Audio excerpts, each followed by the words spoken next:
জানিয়ে দেব এই মুহূর্তে হাতে পাওয়া সর্বশেষ গুরুত্বপূর্ণ আপডেট বাংলা সংবাদ। শুরুতেই থাকছে বাংলাদেশের সঙ্গে বাণিজ্য ভিসা বন্ধ রাখলে ভারত দুর্ভিক্ষ ঠেকাতে পারবে না বলে মন্তব্য করেছেন বিএনপির স্থায়ী কমিটির সদস্য বাবু গয়েশ্বর চন্দ্র রায়। তিনি বলেন, নরেন্দ্র মোদী ও সোনিয়া গান্ধী সবাই বসে কপাল ঠোকাঠুকি করতে পারবে, কিন্তু দুর্ভিক্ষ ঠেকাতে পারবে না। এবারে জানাবো, রাজনীতিতে যোগ দিলেন ডক্টর তাসনিম জারা। জাতীয় নাগরিক কমিটির যুগ্ম আহ্বায়ক হিসেবে দায়িত্ব গ্রহণ করে রাজনীতিতে পা রেখেছেন বিশ্বখ্যাত স্বাস্থ্য বিষয়ক কন্টেন্ট ক্রিয়েটর, ক্যামব্রিজ বিশ্ববিদ্যালয়ের শিক্ষক ডক্টর তাসনিম জারা। মঙ্গলবার ফেসবুকে তার ভেরিফাইড আইডিতে এক পোস্টে তিনি এ তথ্য নিশ্চিত করেছেন। জানাবো, পলাতক স্বৈরাচার জনগণের ভবিষ্যৎ নষ্ট করে দিতে চেয়েছিল তারেক রহমান। বিএনপির ভারপ্রাপ্ত চেয়ারম্যান তারেক রহমান বলেছেন, পলাতক স্বৈরাচার দেশটাকে ধ্বংস করে দিয়েছে, মানুষের ভবিষ্যৎ তারা নষ্ট করে দিতে চেয়েছিল। মানুষ বিএনপির উপর আস্থা রাখে, তাই এখনও সম্ভাবনা আছে দেশটাকে রক্ষা করার। এই সম্ভাবনাকে যদি বাস্তবায়ন করতে হয় তাহলে আমাদের প্রস্তুতি নিতে হবে। এদিকে গুম খুনে জড়িতদের বিচারের দাবিতে জামালপুরের ছাত্রদলের মানববন্ধন। আন্তর্জাতিক মানবাধিকার দিবস উপলক্ষে জামালপুর জেলা সরকারি আশেক মাহমুদ কলেজ শাখা ছাত্রদলের যৌথ উদ্যোগে মানববন্ধন অনুষ্ঠিত হয়েছে। এবারে থাকছে নয়াদিল্লিতে বাংলাদেশ হাইকমিশন অভিমুখে আরএসএস-এর মিছিল।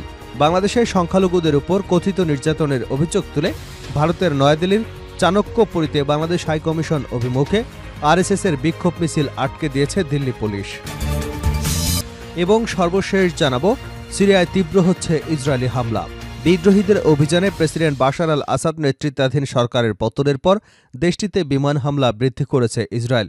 এরই মধ্যে সিরিয়া জুড়ে শতাধিক লক্ষ্যবস্তুতে হামলা চালিয়েছে দেশটি। এতক্ষণ শিরোনাম শুনছিলেন, এবার বিস্তারিত। প্রিয় দর্শক, আপনি যদি এই চ্যানেলে নতুন হয়ে থাকেন, ভিডিওটি দেখতে দেখতে চ্যানেলটি সাবস্ক্রাইব করে আমাদের সঙ্গে থাকুন। আর এই ভিডিও সম্পর্কে আপনি আপনার মূল্যবান মতামতটি কমেন্ট বক্সে জানিয়ে দিন। আর হ্যাঁ প্রিয় দর্শক, জানিয়ে দিন ভিডিওটি কোথা থেকে দেখছেন। বাংলাদেশের সঙ্গে বাণিজ্য ভিসা বন্ধ রাখলে ভারত দুর্ভিক্ষ ঠেকাতে পারবে না বলে মন্তব্য করেছেন বিএনপির স্থায়ী কমিটির সদস্য গয়েশ্বর চন্দ্র রায়। জাতীয় প্রেস ক্লাবে সাহিত্যিক এবং সাংবাদিক কলাম ফয়েজি রচিত নেতা ও কবি বইয়ের প্রকাশনা উৎসব উপলক্ষে আয়োজিত আলোচনা সভায় একথা বলেন তিনি। গয়েশ্বর চন্দ্র রায় বলেন, বাংলাদেশের সঙ্গে বাণিজ্য ভিসা বন্ধ রাখলে ভারতে যে দুর্ভিক্ষ হবে তা ঠেকাতে পারবে না ভারত। নরেন্দ্র মোদী, সোনিয়া গান্ধী সবাই বসে কপাল ঠোকাঠুকি করতে পারবে, কিন্তু দুর্ভিক্ষ ঠেকাতে পারবে না। বিএনপির স্থায়ী কমিটির এই সদস্য বলেন, ভারতের সঙ্গে বাংলাদেশের বাণিজ্য ঘাটতি ৯০%।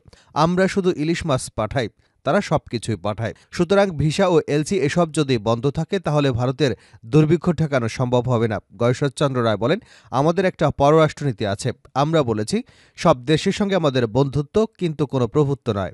শুধু ভারতের সঙ্গে না, পুরো বিশ্বের সঙ্গে আমাদের পররাষ্ট্রনীতি থাকতে হবে। ছোট বড় দেশ বলে কোনো কথা নাই, প্রতিটা দেশই কারো না কারো উপর নির্ভরশীল থাকে।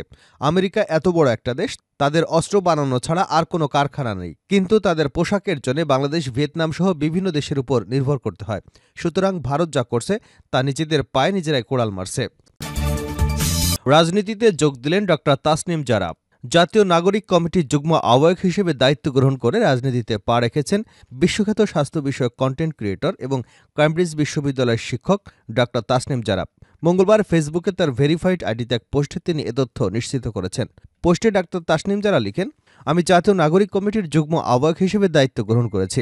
এই প্রথম আমি কোনো রাজনৈতিক প্ল্যাটফর্মের সঙ্গে যুক্ত হচ্ছি, তাই সিদ্ধান্তটি সহজ ছিল না। তবে এই কমিটিতে আমি অনেক বুদ্ধিদীপ্ত, চিন্তাশীল এবং সৎ মানুষকে পেয়েছি, যারা অভ্যুত্থানের আকাঙ্ক্ষাকে বাস্তবায়ন করতে অসামান্য ত্যাগ স্বীকার করেছেন এবং ভবিষ্যতেও সর্বোচ্চ ত্যাগ স্বীকার করতে প্রস্তুত। তাদের সহকর্মী হতে পারা এবং দেশের জন্য একসঙ্গে কাজ করবার সুযোগ পাওয়া সৌভাগ্যের বিষয়। আত্মবিশ্বাস এবং দৃঢ়তার বিষয়ে তিনি বলেন, আমি জানি না আমরা কতটুকু সফল হতে পারব, কারণ ন্যায় বিচার প্রতিষ্ঠা, সব নাগরিকের মর্যাদা নিশ্চিত করা এবং পারস্পরিক শ্রদ্ধাশীল রাজনৈতিক সংস্কৃতি গড়ে তোলা দীর্ঘমেয়াদী প্রচেষ্টা, শ্রম এবং ত্যাগের ব্যাপার। তবে এই পরিবর্তন আনার জন্য আমরা সততা এবং নিষ্ঠার সঙ্গে কাজ করে যাব।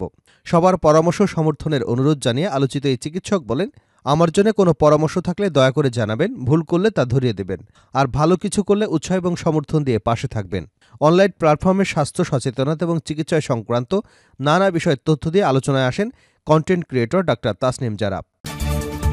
পলাতক স্বৈরাচার জনগণের ভবিষ্যৎ নষ্ট করে দিতে চেয়েছিল তারেক রহমান। বিএনপির ভারপ্রাপ্ত চেয়ারম্যান তারেক রহমান বলেছেন, পলাতক স্বৈরাচার দেশটাকে ধ্বংস করে দিয়েছে। মানুষের ভবিষ্যৎ তারা নষ্ট করে দিতে চেয়েছিল। মানুষ বিএনপির উপর আস্থা রাখে, তাই এখনও সম্ভাবনা আছে দেশটাকে রক্ষা করবার। এই সম্ভাবনাকে যদি বাস্তবায়ন করতে হয় তাহলে আমাদের প্রস্তুতি নিতে হবে। বিএনপির কর্মী হিসেবে আসুন আমরা মানুষের প্রত্যাশা পূরণ করবার লক্ষ্যে নিজেরা ঐক্যবদ্ধ হয়ে চেষ্টা চালিয়ে যাই। মঙ্গলবার রাষ্ট্রকাঠামো মেরামতের ৩১ দফা এবং জনসম্পৃক্তি শীর্ষক বিভিন্ন ইস্যু নিয়ে বিভাগীয় বিএনপির প্রশিক্ষণ কর্মশালায় প্রধান অতিথির বক্তব্যে এসব কথা বলেন তিনি। তারেক রহমান বলেন, জনগণের অধিকার ফিরিয়ে আনার জন্য আমাদের অনেক নেতাকর্মী জীবন দিয়েছেন, জেল জুলুম অত্যাচার নির্যাতনের শিকার হয়েছেন। আরও বহু মানুষ জীবন দিয়েছেন, নির্যাতনের শিকার হয়েছেন। রাজনৈতিক দল হিসেবে আমাদের দলের নেতাকর্মীরাই বেশি গুমখুন এবং অত্যাচারের শিকার হয়েছেন। ৬০ লাখ নেতাকর্মী মামলার শিকার হয়েছেন। এই দলটির কাছে মানুষের প্রত্যাশা বেশি। আমাদের উচিত মানুষের প্রত্যাশা পূরণের জন্য নিজেদেরকে প্রস্তুত করা। নেতাকর্মীদের উদ্দেশ্যে তিনি আরও বলেন, নিজের কথা ভাবলে হবে না, আসুন আমরা দেশ এবং জাতির কথা চিন্তা করি। নিজেদের বেঁচে থাকার জন্য যতটুকু দরকার তারপরই আসুন আমরা দেশ এবং মানুষের জন্য কাজ করতে শুরু করি। তাহলে আমরা দেশের মানুষের কাছে চিরস্মরণীয় হয়ে থাকব। প্রিয় নেতারা, আসুন জীবনের বাকি সময়টুকু দেশ এবং দেশের মানুষের কল্যাণে কাজ করে মানুষের কাছে চিরস্মরণীয় হয়ে থাকি, বলেন তারেক রহমান। গুম খুনে জড়িতদের বিচারের দাবিতে জামালপুরে ছাত্রদলের মানববন্ধন। আন্তর্জাতিক মানবাধিকার দিবস উপলক্ষে জামালপুর জেলা ও সরকারি আশেক মাহমুদ কলেজ শাখা ছাত্রদলের যৌথ উদ্যোগে মানববন্ধন অনুষ্ঠিত হয়েছে।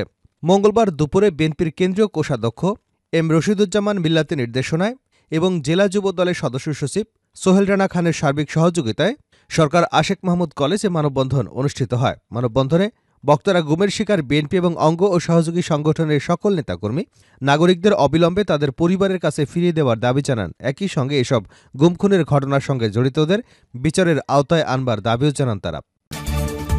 শেষ করছে আন্তর্জাতিক সংবাদ দিয়ে। সিরিয়ায় তীব্র হচ্ছে ইসরায়েলি হামলা। বিদ্রোহীদের অভিযানে প্রেসিডেন্ট বাশার আল আসাদের নেতৃত্বাধীন সরকারের পতনের পর দেশটিতে বিমান হামলা বৃদ্ধি করেছে ইসরায়েল। এরই মধ্যে সিরিয়া জুড়ে শতাধিক লক্ষ্যবস্তুতে হামলা চালিয়েছে দেশটি। নাম প্রকাশে অনিচ্ছুক একটি সূত্র ইসরায়েলি আর্মি রেডিওকে জানিয়েছে, ইসরায়েল মঙ্গলবার পর্যন্ত গত দুদিনে রাজধানী দামেস্ক সহ সিরিয়া ২৫০টিরও বেশি সামরিক লক্ষ্যবস্তুতে হামলা চালিয়েছে। এদিকে ইসরায়েলি প্রতিরক্ষা বাহিনীর সামরিক ট্যাঙ্ক দামেস্কের কাছাকাছি পৌঁছে গেছে বলেও জানা গেছে বিবিসি এবং আল জাজিরা রয়টার্সের প্রতিবেদনে। যুক্তরাজ্যভিত্তিক সিরীয় পর্যবেক্ষক সংস্থা Syrian observatory for human rights জানিয়েছে, সামরিক লক্ষ্যবস্তুতে ১০০টিরও বেশি হামলা হয়েছে। হামলায় কাঁপছে রাজধানী দামেস্কেও।